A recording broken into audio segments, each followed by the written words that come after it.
चलो दोस्तों, आज हम स्टार्ट करने वाले नई सीरीज जिसका नाम है ग्रैंड ब्लू। इसका सेकंड सीजन का पहला एपिसोड। तो एपिसोड के स्टार्टिंग में देखते योरी और शीरो दोनों स्कूबा डाइविंग कर रहे होते गए। लेकिन जब बाहर निकलते गए तो तभी उसे पता चलता है कि किसी की तरफ से एक लेटर आया है। वो शियोरी की तरफ से होता है।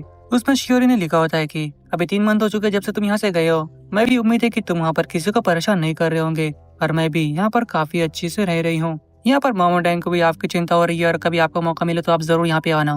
और कही थी कि मैं भी चाहती हूँ कि आप जल्द से अपना रिस्पांस मुझे भेजना। ये सही बात है। योरी पढ़ रहा होता है, वो काफी खुश होता है। लेटर पढ़ने के बाद योरी भी उन दोनों को कहता है कि वो भी चाहता है कि रिप्लाई देने के लिए, क्योंकि अगर कभी रिप्लाई नहीं दिया तो काफी गलत बात होंगी, इसलिए रिप्लाई देना की बेटर होगा। सुनने के बाद नैना का भी कहती तो ठीक है, मैं क्यों ना तुम्हारे डेली लाइफ के बारे में लिखती हूँ। सुनकर योरी कहता है प्लीज ऐसा मत करो, मैंने जो पहले पिछली बार हरकत की थी अगर उस बारे में लिखे तो बिल्कुल मैं काफी शर्मिंदा होऊंगा। लेकिन अनाका कहती है कि चीसा ने स्टार्ट करना लिख चुकी है। देखने के बाद योरी उसके पास आता है, उसे कहता है प्लीज ऐसा मत करो, तुम लेटर लिख दो, सिर्फ तुम्हारे लिए लिखो, मैं मेरे लिए लिख लूंगा। लेकिन चीसा उसे समझाती है कि तुम्हें ऐसा नहीं लगता है कि अगर कभी मेरा लेटर जब उसके पास जाएगा तो वो कहेंगी कि मेरे ब्रदर शायद झूठ कह रहे होंगे, इसलिए तुम पहले तुम्हारा लेटर लिखने के बाद मुझे बताना। सुनकर योरी मान तो जाता है, लेकिन वो भी सोचती है अब इसके लिए काफी दिक्कत की बात है, क्योंकि दोनों एक ही क्लब में है, इसलिए योरी कुछ भी लिखे। चीसा को सभी चीज उसके बारे में पता है, इसलिए वो अगर उसने झूठ पकड़ा तो पहचान जाएंगी। उसके बाद योरी अपना लेटर लिखने लगता है, लेकिन लेटरिंग के बाद जब वो चीसा को दिखाता है, चीसा भी कहती है इसने तुमने कोई भी चीज ढंग से नहीं लिखी है, लगता मुझे लिखना पड़ेगा। सुनकर योरी कहता है प्लीज ऐसा मत करो। नाना कहती है क्यों ना तुम प्लेजेंट्री छोड़कर थोड़ी अच्छी तरीके से लिखो। उसके बाद योरी फिर से लेटर लिखने लगता है, लेकिन चीसा देखती है काफी टाइम पास कर रहा है, इसलिए वो खुद ही लेटर लिखने लग जाती है। लेकिन योरी देखकर कहता है प्लीज मुझे लास्ट चांस हो। नैना का कहती है कुछ बारे में और कहती है तुम्हें इस बार में शायद लिखना चाहिए। सुनने के बाद योरी कहता है ठीक है, इस बार मैं एकदम सच्चाई लिखूंगा। उसके बाद योरी लेटर फिर से लिखने के लिए बैठ जाता है। इससे चीसा देख रही होती है कि कहीं फिर से कुछ गड़बड़ ना करे। वो अपने यहाँ पर क्लब के बारे में, साथ ही में एकेडमीज के बारे में और साथ ही में यहाँ पर किस तरह से उसका काम चल रहा है उसके बारे में लिख रहा होता है।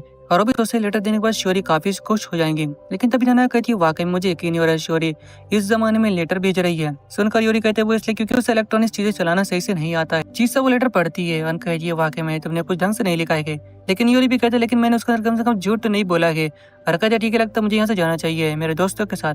लेकिन योरी को इस बारे में नहीं पता है कि चीसा को इलेक्ट्रॉनिक चीजें चलाने आती है और उसने ये सभी देख लिया है कि वहाँ पे वो क्या हरकतें करता है। वो भी सोच लगता उससे ब्रदर के ऊपर कुछ ज्यादा नजर रखनी पड़ेगी, नहीं तो वहां से निकल जाएगा। दूसरी तरफ देखते हैं उनमें इमामारू और आयना आते गए। उन्हें देखकर योरी पूछते वो लोग यहाँ पे क्या कर रहे हैं। वो दोनों समझाते आज क्लब एक्टिविटी थी, हमें यहाँ पर आना चाहिए था। लेकिन ये सुनने के बाद योरी समझाता वो नेक्स्ट वीक है, तुम लोग गड़बड़ कर दिए। सुनकर वो दोनों भी सोचते तो इसलिए यहाँ पर इतनी भीड़ नहीं दिख रही है। और तब ये बॉस और नाना के बारे में पूछता है कि योरी कहते हैं वो लोग बाहर गए हैं और तभी वो कहते लगता समय आ चुका है। इमामारू पूछता है वो लोग क्या करना चाहते हैं। योरी को समझाता है वो लोग लंच बना रहे हैं। आयना सभी देख रही होती है और वो उठकर जाती है। योरी को समझाती है तुम्हें यहाँ से चले जाना चाहिए, मैं तुम्हारी मदद करती हूँ खाना बनाने में। सुनने के बाद योरी पास कोई दूसरा रास्ता नहीं होता है। अभी वो दोनों ड्रिंक करने लगते हैं। लेकिन तभी इमामारू कहते तुम्हें क्या लगता है आयने का खाना किस तरह होगा, क्या वो वाकई में खाने लायक होगा या नहीं। सुनने के बाद योरी कहते हैं मुझे लगता है 60-40% से हो सकता है। अभी देखते खाना रेडी हो चुका होता है, वो सभी खाने के लिए बैठते हैं।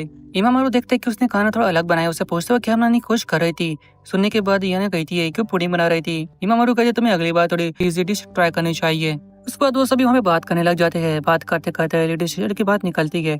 लेकिन इमामारू को पता नहीं है कि योरी की लेडी सिस्टर भी है। लेकिन जब उसे पता लगता है उसे बिल्कुल अच्छा नहीं लगता है।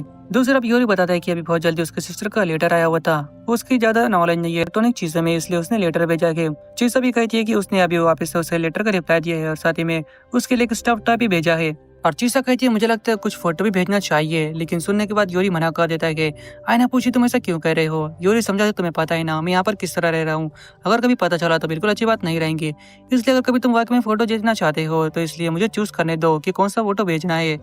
फोटो निकाल के देखते हैं, उसमें पता चलता है कि सिर्फ अंडर वाटर के फोटो ही ठीक है। लेकिन तभी चीसा और आयना की एक फोटो पर नजर पड़ती है। वो देखते हैं कि इसमें थोड़ा अलग चीज है। लेकिन जब योरी पूछता है कि उसमें क्या है तो वो दोनों दूर हो जाते हैं, क्योंकि उसमें जो फोटो है वो उसे नहीं दिखा सकते हैं। तब योरी कहते हैं मैं समझ गया उसमें फोटो कौन सी है, उसमें जरूर ननाका और अज़ुज़ा की फोटो होंगी, इसलिए प्लीज क्या तुम मुझे दिखा सकते हो। लेकिन ये सुनने के बाद आयना और चीसा मना कर देते हैं। योरी समझाता है कि वो देखने के लिए नहीं मांग रहा था। सुनकर वो दोनों सोचे तो ये बात थी। लेकिन तभी चीसा वो फोटो को अपनी जेब में रख लेती है। तभी योरी कहता है कि वो बाथरूम जा रहा है। बाथरूम में जाकर काफी जोर से चिल्लाता है कि उसे वाकई में फोटो देखना था। लेकिन उसे पता है कि ये दोनों उसे देखने नहीं देंगे, उसे कुछ न कुछ करना पड़ेगा जिससे वो फोटो देख पाए। अभी देखते हैं आयना और इमामारू घर पे जाने वाले होते हैं। लेकिन तभी आयना चीसा को कहती है कि जरा सावधान रहना, मुझे लगता है वो तुम्हारा फोटो देखना चाहेगा। चीसा समझाती है फिक्र मत करो। लेकिन जब वो दोनों चले जाते गए तभी योरी कहता है अच्छा है वो लोग चले गए। चीसा पूछे तुम क्या बात कर रहे थे। योरी कहते ऐसे कोई बात नहीं है, लेकिन और योरी समझाते हमें फोटो को अलग करना चाहिए जो हमें भेजना है। वो दोनों बैठ जाते हैं, लेकिन तभी योरी सोचते उसे किसी भी हालत में वो फोटो को देखना है। उसे एक मौका मिलता है, वो फोटो निकालने वाला होता है, लेकिन तभी चीसा से कुछ फोटो गिर जाता है। वो उसे उठाने लगती है, लेकिन तभी पीछे योरी को कहती है कि कहीं तुम कुछ करना तो नहीं चाहते थे। योरी कहते बिल्कुल नहीं, लेकिन तभी चीसा सोचती है कि वो लोग बात कर रहे थे। योरी भी कहता है कि उसका ऐसे काफी अच्छा लगता है, कहीं वो कुछ करना तो नहीं चाहता था। ये सोचकर वो सोचती है कहीं वो कुछ करना तो नहीं चाहता था। अभी वो लोगों ने फोटो सभी इकट्ठा कर ली है।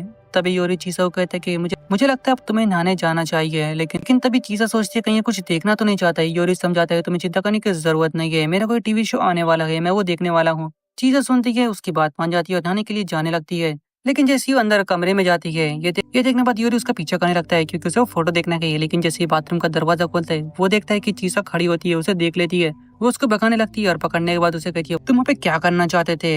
योरी समझाते हैं उसे, वो उसे कपड़ा लेना था। लेकिन ये सुनने के बाद वो कहती है ये तो काफी अजीब है। अभी देखते हैं कि योरी नहा रहा होता है। वो भी सोचता है कि चीसा लगता है उसे वाकई में फोटो देखने नहीं देंगी, उसे कुछ न कुछ तरकीब निकालनी पड़ेगी। लेकिन देखते उसका शैम्पू खत्म हो चुका है। उसके पास तभी एक आइडिया आता है। वो चीसा को कहता है कि तुम मुझे तुम्हारा शैम्पू यूज करने के लिए दो। जब वो नहा कर निकलता है, देखता है वो चीसा लेटी होती है। वो सोचता है इसके लिए अच्छा मौका है, लेकिन तभी उसकी नजर पड़ती है कि उसने कपड़े चेंज कर लिए है। उसे भी लगता है उसे अब गिव अप कर देना चाहिए। वो देखते तभी टाइम के ऊपर कि टाइम काफी गुजर चुका है। उसे रूम में जाता है आराम करने के लिए, लेकिन तभी सोचते कि चीसा ने उस फोटो का क्या किया होगा। शायद उसे कचरे में डाल दिया होगा, लेकिन उसके लिए काफी अच्छा मौका है। अभी काफी रात हो चुकी है, चीसा सो रही होती है। वो कचरे का डब्बा उठाता है कि उसमें से फोटो निकालने वाला होता है, लेकिन तभी चीसा की पीछे से आवाज आती है कि वो क्या करना चाहता है। योरी को समझ में आ चुका है कि वो सो नहीं रही थी। उसे समझाने की कोशिश करता है, लेकिन चीसा कहती है मुझे पता है तुम्हें इस फोटो को देखना है। योरी कहते लगता तुम्हें वाकई में पहले से पता था, लेकिन जब वो फोटो लेने की कोशिश करते है उसके हाथ में नहीं आ पाता के वो चीसा के लिए आगे बढ़ता है वो फोटो लेने के लिए। लेकिन तभी चीसा उसे एक बुक फेंक के मारती है। ये उसे दूर तक करता है, लेकिन उसका बुक पीछे से उसके सिर पे लग जाती है और तभी वो चीसा को भी लग जाती है। वो दोनों बेहोश हो जाते गए। नैना का तभी घर पर आती है। जब रूम में आकर देखती है वो दोनों किस तरह की हालत, उसे काफी अजीब लगता है। उसे लगता है ये दोनों जरूर कुछ कर रहे थे। अभी कुछ समय के बाद देखते हैं योरी को होश आता है। वो भी सोचते है अच्छी बात है कोई देखा नहीं, लेकिन तभी नजर उसके ऊपर पड़ती है। वो देखता है कि वहाँ पे नैना का खड़ी होती है। वो समझ गया वो आज मरने वाला है। वो जल्दी से नैना को समझाने लगता है कि ऐसी कोई बात नहीं है, वो जो देख रही थी उसने कुछ भी गलत हरकत नहीं की है, और वहाँ से भागने वाला होता है। लेकिन तभी उसे नैना का पकड़ लेती है। ये देखने के बाद योरी भी कहता है कि हाँ बिल्कुल मुझे इससे डरना नहीं चाहिए। लेकिन तभी उसे नैना का कहती है मैं समझ सकती हूँ तुम क्या कहना चाहते हो, मैं सुन भी रही हूँ कि तुम्हारे बालों से शीशक के शैम्पू की स्मेल आ रही है, तो शायद क्या हुआ मैं समझ गई। लेकिन योरी कहता है ऐसी कोई बात नहीं है। लेकिन तभी चीसा उठती है, वो भी देखती है नाना का, और वहाँ पे योरी बैठे होते गए। तब योरी उसे कहता है प्लीज इसे बताओ कि कल रात में यहाँ पे क्या हुआ था, यहाँ पे सिर्फ गलत फैमिली हुई थी। चीसा सोचने लगती है और कहती है कि कल रात में सो रही थी तभी तुम मेरे कमरे में आए थे। सुनने के बाद नाना कहती है तो अच्छा तुम ये हरकत कर रहे थे। लेकिन योरी समझाता है ऐसा कोई बात नहीं थी, लेकिन नाना को उसे छोड़ने वाली नहीं है।